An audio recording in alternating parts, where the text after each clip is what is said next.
요즘 그 올림픽이 한창입니다. 그 올림픽 때문에 좀 묻히기는 했습니다만은 요즘 한간의 그 화제거리가 바로 안식 휴가라고 합니다. 그 한 TV 드라마에서 뿔난 엄마가 자아를 찾겠다고 선언하고 가정을 떠나서 1년 동안 안식 휴가를 선언한 것이 계기가 되었다고 합니다. 이것을 본 주부들이 마음껏 영화를 관람하는 등 혼자만의 여유를 즐기는 그 드라마 속의 그 주인공을 보면서 막 부러워하기도 하고 또 너무 심한 거 아니냐 그렇게 비난을 하기도 한다고 합니다. 안식휴가는 모든 주부들이 한 번쯤 꿈꾸는 거 아닌가요? 단지 주변 여건이 어떤가에 따라 현실로 이루어지느냐 아니면 계속 갈망만 하느냐겠죠. 인생에서 한 번쯤 자신만을 위한 시간을 보내고 돌아온다면 삶의 재충전의 기회로 삼을 수 있다. 찬성입니다. 가정을 지키면서도 스트레스를 풀거나 자아를 찾는 것은 충분히 가능하다. 반대합니다. 안식휴가는 찬성하지만 1년 동안의 장기휴가는 다시 가정으로 돌아왔을 때 후유증을 유발할 수 있다. 그래서 경고합니다. 나도 드라마처럼 1년 정도 안식휴가 갔다 오면 어떨까? 라고 오늘 뗐더니 남편은 말하기를 그렇게 할 거면 이혼을 하고 떠나라. 말했다고 합니다. 어느 쪽이십니까? 주부님들이 굉장히 많으신데 말을 잘해야 될 것 같습니다. 휴가를 맞이하는 형태도 여러 가지라고 합니다. 첫 번째는 자기 통제력을 완전히 상실해서 제대로 씻거나 먹지도 않고 외부 활동은 일절하지 않아서 몸과 마음이 모두 무력해지는 자포자기형. 휴가를 잘 보내야만 한다는 그 지나친 강박관념으로 무리한 계획을 세우다가 결국은 아무것도 제대로 못하고 스스로 스트레스에 시달린다. 강박증형. 세 번째는 특별한 목적이 없어서 늘 집 밖으로 나돌며 특히 결혼을 하지 않았을 경우 하루 종일 쏘다니며 사람을 만나거나 무엇을 해야만 직성이 풀린다. 그 시간과 비용에 있어 절제가 없다.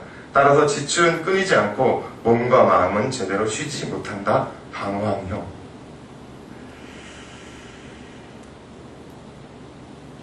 휴가의 의미를 여러 가지로 우리가 말할 수 있겠지만 그 중에서도 휴가는 또 우리 자신을 좀 돌아보고 그리고 새롭게 우리 자신을 발견할 수 있는 계기가 될 수 있다는 점에서 그 큰 의미가 있다고 할 수 있겠습니다.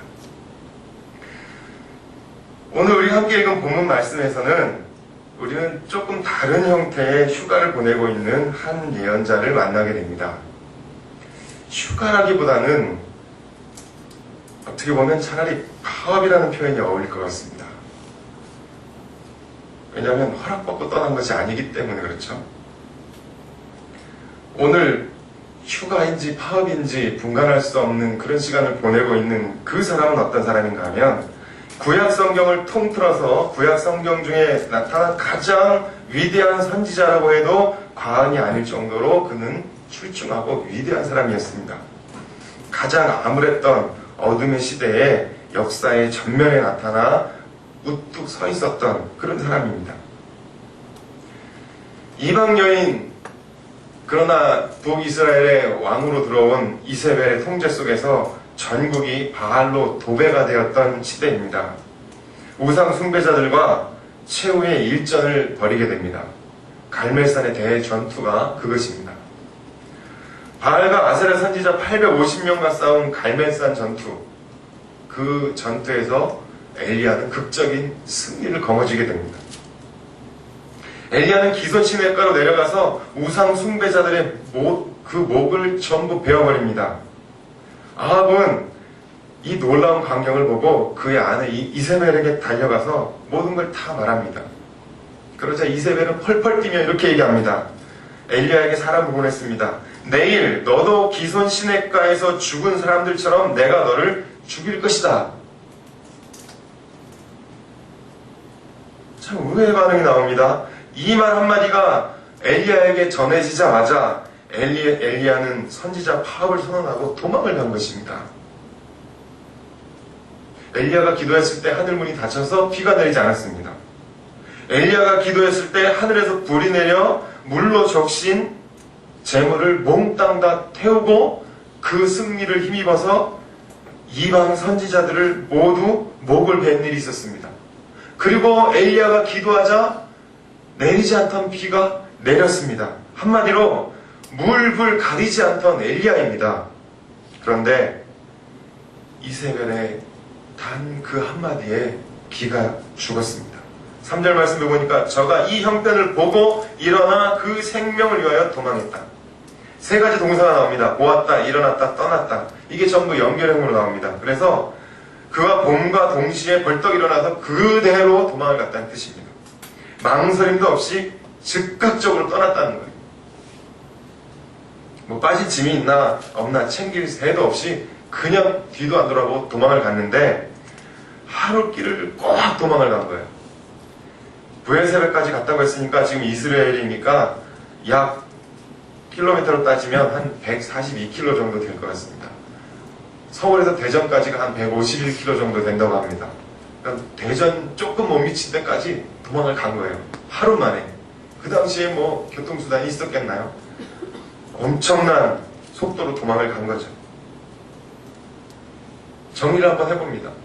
갈멜산 꼭대기에서 엄청난 승리를 거머쥔 엘리야가 광야로 내려와서 로뎀나무까지 가서 그 밑에 엎어져서 완전히 다운되어 있는 거죠. 갈멜산 꼭대기에서 시작해서 로뎀나무 아래까지 거기에 철퍼덕 엎어져 있는 게 지금 엘리야입니다. 도대체 뭐가 엘리야를 이렇게 엘리야와 같은 불세출의 신앙의 전사요 영웅을 이런 추락의 나락으로 떨어뜨리게 됐을까요? 세계 제2차 세계대전 때 영국과 미국의 포로가 2만 명이 일본군 수용소에 잡혀 있었다고 합니다. 그 중에서 그 포로 수용소에서 약 8천 명의 포로가 사망을 했다고 합니다. 나중에 전후에 전쟁이 끝나고 그 포로 수용소에 있었던 사실들, 어떤 일들이 있었는지를 조사했는데 그 2만 명 중에 포로 수용소에서 죽어간 8천 명의 대부분의 사인이 영양실조나 또는 어떤 질병이나 과로 때문에 죽지 않았다는 겁니다. 그들을 죽게 만든 것은 그들의 절망감이었다고 조사 결과가 나왔습니다. 엘리야는 그 당시에 굉장히 지쳐 있었습니다. 갈멜산 전투의 그 황홀경 내지는 그 흥분 상태가 끝나고 아합왕의 마차보다도 더 빠른 속도로 다름박질을 했고 그래서 심신이 굉장히 피로가 있었겠습니다. 그런데다가 거기엔 또 엘리야가 예상했던 것과는 정반대의 예기치 못한 사건이 나오는데 그게 바로 이세벨의 반격입니다. 엄청난 승리를 거뒀습니다. 이제 모든 것이 변해서 하나님 뜻대로 될 것이라고 철석같이 엘리야는 믿었습니다. 어쩌면 전국적으로 신앙의 부흥운동이 크게 일어날 것을 기대했었을지도 모르겠습니다. 그러나 현실은 그렇게 만만하지 않았고 모든 기대는 물거품이 되고 상황은 오히려 반대로 진행되어 가고 있었습니다. 이런 상황 속에서 엘리야는 절망을 경험하게 되고 그리고 이렇게 기도합니다. 하나님, 지금 내 생명을 취하소서. 하나님 죽여주십시오. 라고 하나님 앞에 그렇게 기도하는 것입니다. 절망하고 있습니다. 그는 좌절하고 있습니다. 지쳐서 쓰러졌고 그리고 이제는 죽기를 구하고 만사를 다 포기하고 쓰러져서 잠이 들었습니다. 야고보서의 말씀에 엘리야는 우리와 성정이 같다고 했습니다. 엘리야와 같은 그도 좌절하고 낭망하고 쓰러져서 잠이 들었다면 우리 또한 그럴 수 있다는 것입니다. 뜨거운 장렬하는 태양빛 아래 우리의 신앙이 얼음 녹듯이 녹아져서 흐트러지는 우리의 신앙의 모습이 있을 수 있다는 것입니다. 그렇게 절망 가운데 쓰러지고 포기해서 잠들어 있는 엘리야에게 우리 하나님 찾아오셔서 말씀하십니다. 엘리야야, 일어나라. 엘리야야, 일어나서 이것을 먹어라. 엘리야가 눈을 뜹니다. 힘없이 눈을 뜨어서 보는데 거기에 뭔가가 있습니다. 구운 떡이 있습니다. 물이 한 병 있습니다. 아무리 보아도 그 광야 상황 속에 전혀 어울리지 않는 음식들입니다. 이건 그냥 저절로 나무에 달려있던 열매가 뚝 떨어진 게 아닙니다. 불에 구운 떡입니다. 누군가 반죽을 해야만, 그리고 그것을 굽기 위해서 불을 지피고 정성스레 알맞은 온도에 구워야만 만들어지는 떡입니다. 가뭄이 지금 장렬합니다. 거기에 물처럼 귀한 게 없었습니다. 그런데 물이 있습니다. 불에 구운 과자와 떡과 그리고 한 병의 시원한 물, 이것이 의미하는 바는 누군가 엘리야를 위해 정성을 다했다는 뜻입니다. 반죽을 했고 그리고 그것을 구웠으며 그것을 엘리야 곁에까지 누군가 운반을 했다는 것입니다. 그리고 그의 영혼의 목마름을 해결해 줄 것 같은 그런 마음으로 물을 한 병 준비해 놓았다는 거죠. 하나님께서 말씀하십니다. 일어나 이것을 먹어라.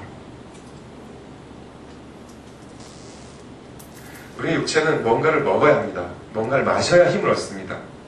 하나님은 그걸 알고 계십니다. 그래서 그 예전에도 하나님은 까마귀를 통해 엘리야를 먹이신 바 있고, 그리고 아무 힘이 없을 것 같은 과부된 여인을 통해서 엘리야를 생존케 하신 바 있습니다. 그런데 오늘은 좀 특별합니다. 오늘은 정말 하나님께서 손수 친히 천사의 손길을 통해 일하고 계시는 것을 우리가 알 수가 있는 것입니다. 하나님께서 이전에 경험하지 못했던 그런 하나님의 손길을 엘리야에게 베풀고 계신 것입니다. 엘리야는 일어나서 머리맡에 숯불에 구운 떡과 한 병 그 물을 마시고 어느 정도 기운을 차리는가 싶더니 이내 또 그 자리에 눕습니다. 6절 말씀을 보니까 다시 누웠더니 다시 눕습니다. 이제 일어나 뭔가 할 줄 알았던 엘리야가 다시 누워버립니다. 하나님의 그렇게 정성을 다한 만찬을 먹고도 자리에 누워버립니다. 그런데 하나님의 반응이 더 놀랐습니다. 여호와의 사자가 또다시 와서 어루만지며 이르되, 하나님의 정성과 사랑이 담긴 그 음식을 먹고 또 누워 잠든 엘리야에게 이번엔 또 하나님이 찾아오셨습니다. 그리고 그를 어루만지면서 이렇게 말씀하시는 거예요. 일어나서 먹어라. 더 먹으라는 거예요. 한 번은 친절로서 할 수 있습니다. 그러나 두 번째 깨우면서 일어나 먹으라고 말하는 것은 그 안에 사랑이 담겨있지 않으면 할 수 없는 일입니다. 지금 방학 때가 돼서 아직 계약을 안 해서 조금 평화가 좀 있으시죠? 아침에 깨워서 어디론가 보내려면 아침마다 가정의 평화가 위태위태하실 것 같습니다. 일어나서 밥 먹어라. 밥을 먹이고 싶은 마음뿐이겠습니까?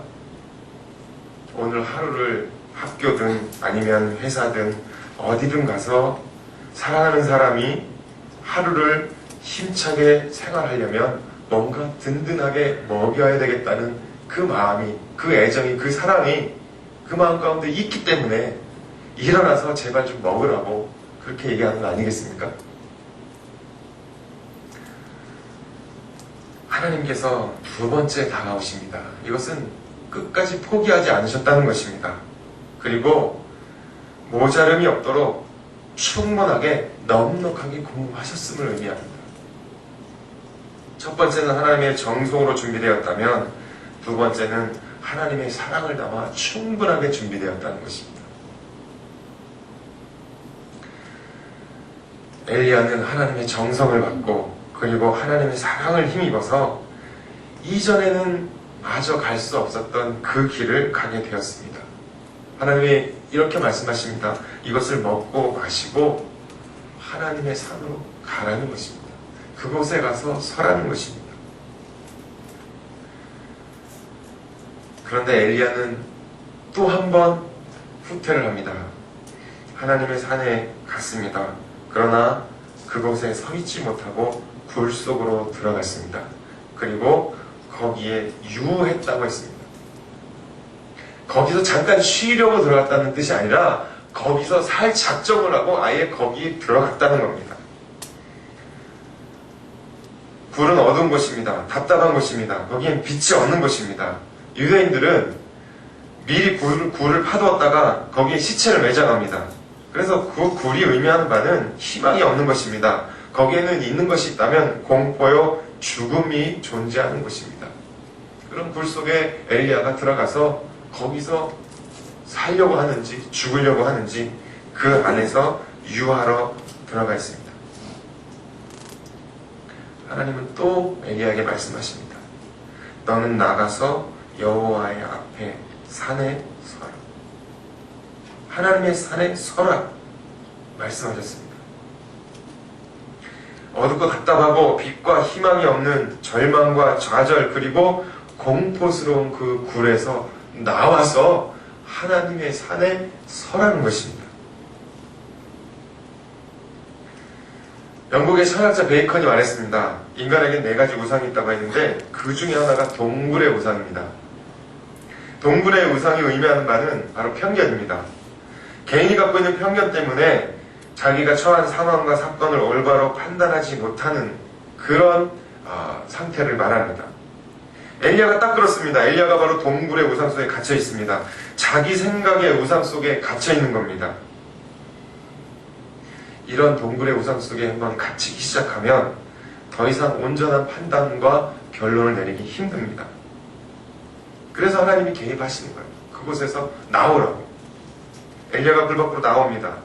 엘리야가 불 밖으로 나왔을 때 하나님의 음성을 들었습니다. 하나님은 센 바람 속에 계시지 않았고 지진 속에도 계시지 않았고 불 가운데도 계시지 않았습니다. 세미한 소리가 들렸을 뿐입니다.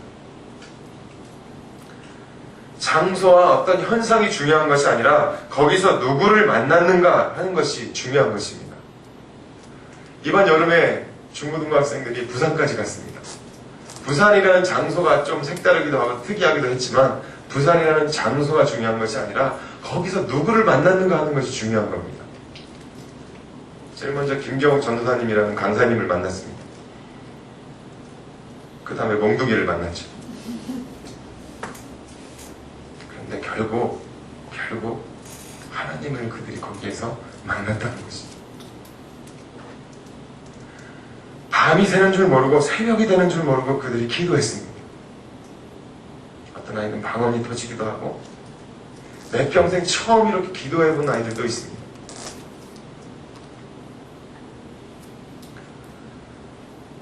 우리 선생님들은 그런 마음에 또는 그런 신앙적인 체험들이 오래 지속되고 그들이 잘 유지되기를 위해서 계속적으로 기도하는 가운데 있습니다.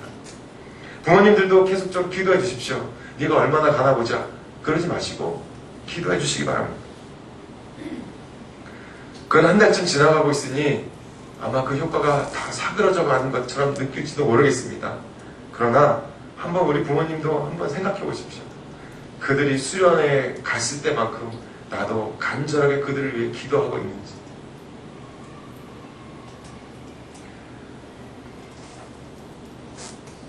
그들이 돌아오는 버스 안에서 고백했습니다.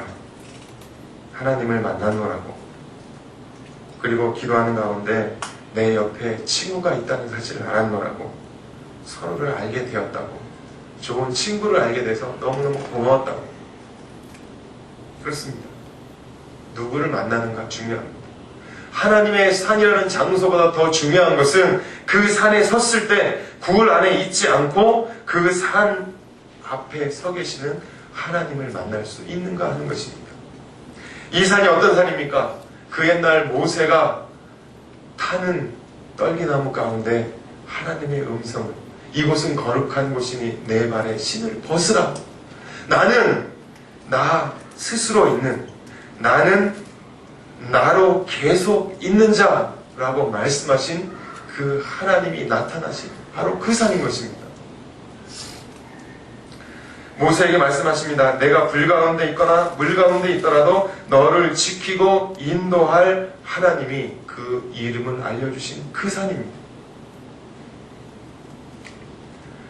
갈멜산 정상에서 엘리야가 승리자로 있을 때나 로뎀나무 아래에서 죽기를 청하는 패배자의 모습으로 엘리야가 있을 때를 막론하고 하나님은 그가 어떤 상황과 형편에 있든지 간에 나는 나로서 계속 있는 자로서 그를 외면하거나 버리지 않으셨다는 것입니다.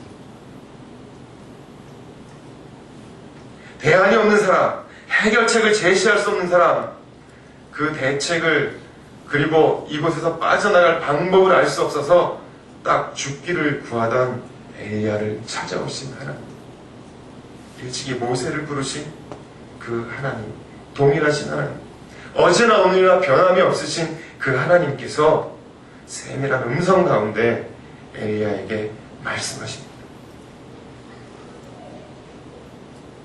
왜 엘리야가 도망을 왔습니까? 그에게 들린 목소리가 있었습니다. 이세벨의 목소리입니다. 내가 너를 죽이고야 말리라.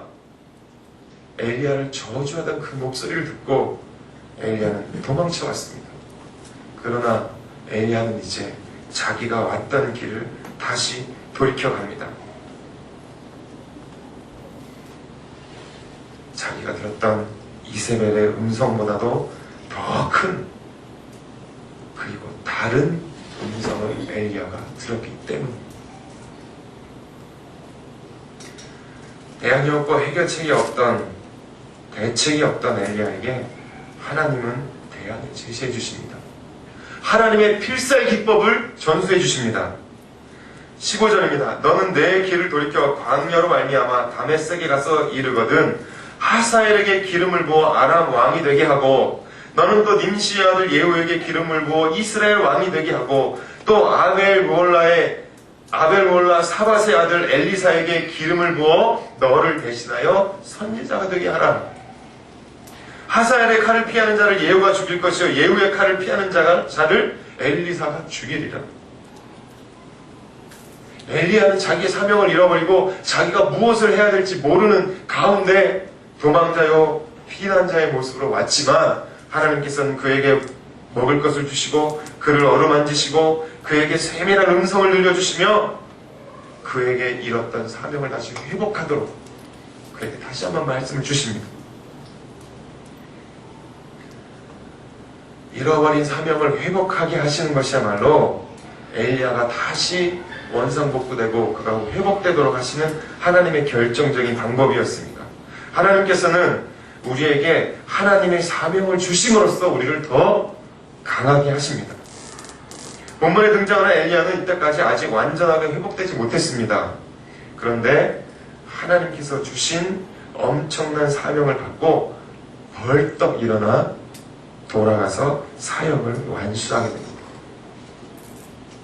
하사엘에게 기름을 붓는 일. 하나님께서는 하사엘을 아람의 왕, 이스라엘의 이웃국가인 아람의 왕으로 세워서 북이스라엘에 대한 징계의 채찍으로 사용하시기 원합니다. 후에 엘리사의 선지생도에게 하사엘이 기름을 부음받아 아람의 왕이 돼서 이스라엘을 침공합니다. 그리고 예후에게 기름을 붓습니다. 악한 왕 아합의 가문과 바알 숭배자들을 아예 그 조그마한 씨까지도 멸망시키는 도구로 사용하실 그 예후에게 기름을 붓게 하십니다. 이 예후가 그 악독한 왕비 이세벨을 성 밖으로 집어 던집니다. 그가 성 밖으로 떨어졌을 때 그의 시체가 산산조각이 나고 개들이 그 시체를 먹어 그 시체 또한 온전해지지 못하게 그렇게 이세벨은 비참하고 처참한 최후를 맞이하게 됩니다. 그가 바로 예후입니다. 엘리야는 엘리사를 찾아서 선지자로 기름을 붓습니다. 엘리사가 누구입니까? 스승 엘리야의 그 영감의 갑절을 구한 자입니다. 갑절의 영감과 능력을 가지고 스승의 버금가는 위대한 선지자로 활약하게 됩니다. 하사엘에게 도망친 자 예후에게, 예후로부터 도망을 한 자 엘리사에게 심판을 받게 됩니다. 하나님의 필살기에 한번 걸리면 빠져나갈 수 없는 것입니다. 엘리야는 방법을 모르고 있었습니다. 그러나 하나님께서 하나님의 결정적인 승리의 비법을 전수해 주신 것입니다. 이렇게 하라. 하나님이 이렇게 하라라고 말씀한 것이 곧 우리의 주어진 사명입니다. 엘리야를 다시 한번 잃어버렸던 사명을 회복하게 그리고 그를 강하게 세우신 하나님께서 오늘 우리에게도 동일하게 역사하신다는 것입니다. 링컨은 미 합중국의 분열을 막는 것이 자기의 사명이라고 여겼습니다. 루즈벨트는 대공황에 종지부를 찍겠다고 사명을 가졌습니다. 넬슨 만델라는 인종차별을 종식시키고 테레사 수녀는 굶주리고 가난한 사람들에게 자비와 연민을 베풀고 잔다라크는 조국 프랑스를 구하려 했고 모세는 이스라엘 백성을 출애굽시키는 것을 그리고 느헤미야는 예루살렘 성벽을 건축하고 세례 요한은 새 시대를 여는 나팔수로 일했으며 사도 바울은 세계 선교의 지평을 여는 일이 그의 사명이었습니다.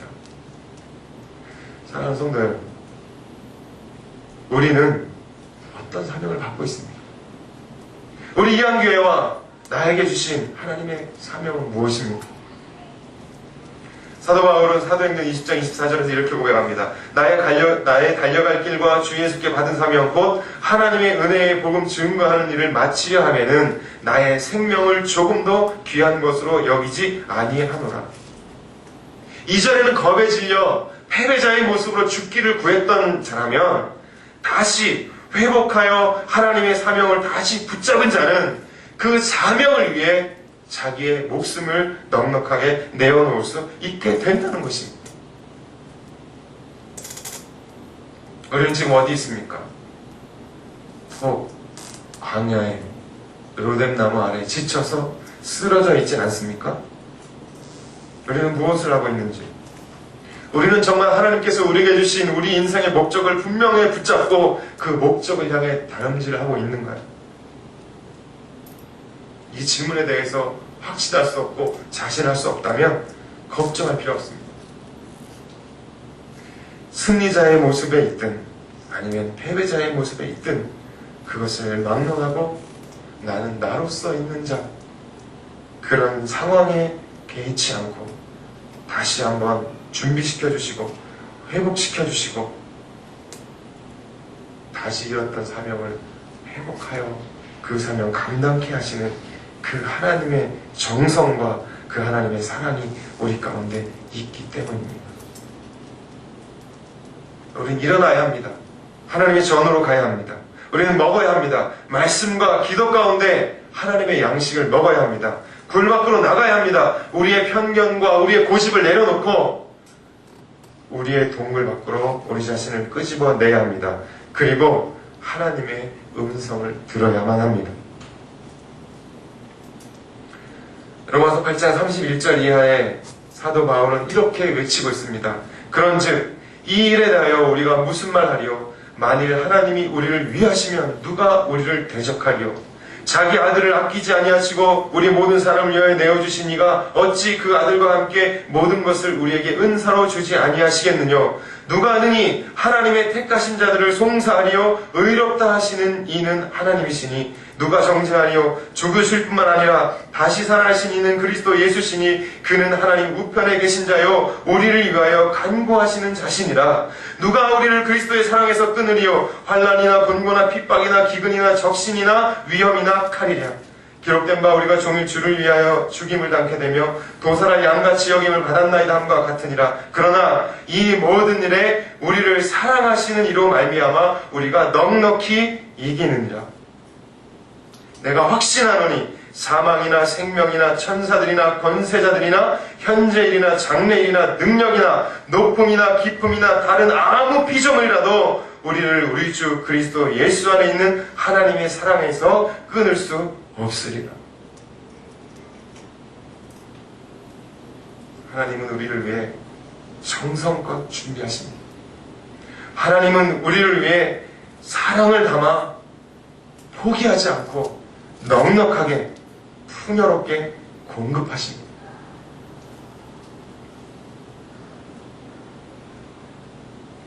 뜨거운 여름 휴가의 기간들이 지났다면 이제 시원한 가을이 우리에게 다가옵니다. 다시 한번 우리의 무뎌진 신앙을 부여잡고 든든하고 당당하게 하나님의 전으로 가야 합니다.